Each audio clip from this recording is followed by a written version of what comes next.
Dubai Expo 2020, marami siyang ano siya, mga gates and entrances, mga naka-separate siya. Katulad ng last time, pumunta kami ng mobility. Ngayon, nandito kami sa sustainability. So, itong side ng sustainability na to, ang part na to, yung energies dito is galing sa solar. So, ito kung nakikita nyo mga solar panels na yan. Tapos, yung tubig daw dito, nanggagaling siya sa humid drops. Baga, kinumbine. Parang inipon siguro nila yon. Tapos, yun yung nagiging source ng water nila sa area na to. So, kaya siya sustainability. So, based on sustainability. So, parang sino-sustains nila yung mga natural resources as gamit sa site na to. So, yun. Tingnan natin sa loob.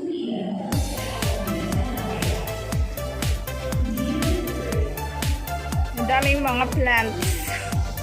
Mga ornamental plants.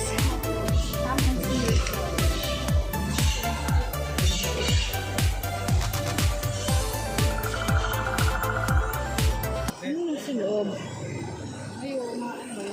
Mayroong first time kami nakita. Sa bali dyan nila kinukuha yung mga tubig. Dito kinukuha yung tubig. So ano na naman to? Mga roots. Mga roots. Diyan nila kinukuha yung tubig sa mga halaman na yan.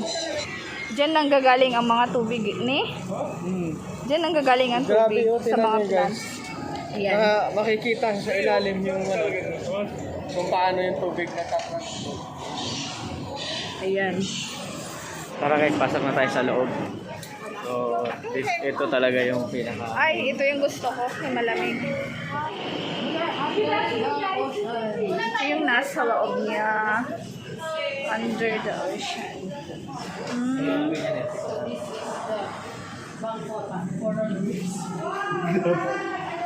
Anong bangkota ka dyan? Ito yung nasa loob ng Ito guys yung nasa... Discovery Trail. Under the ocean. See the design. Pagka-akala mo nasa ka ng tubig. Feeling mo nasa ka sa loob.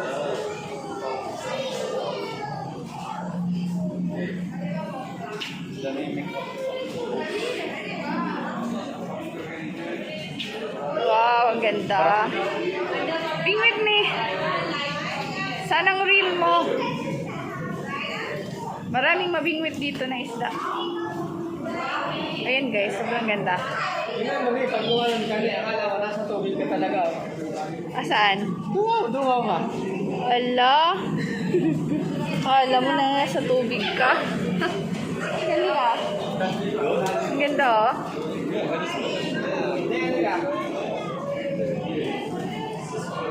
Sandali.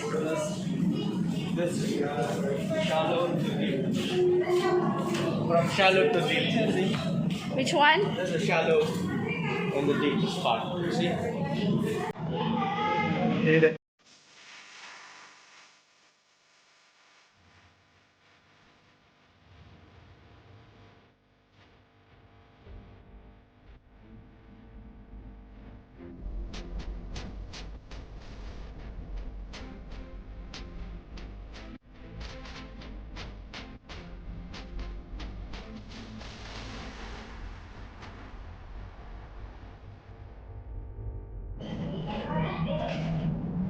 Tahong yan eh.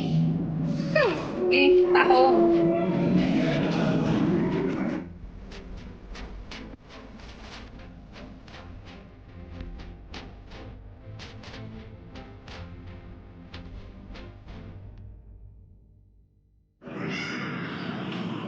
Grabe ang reflect.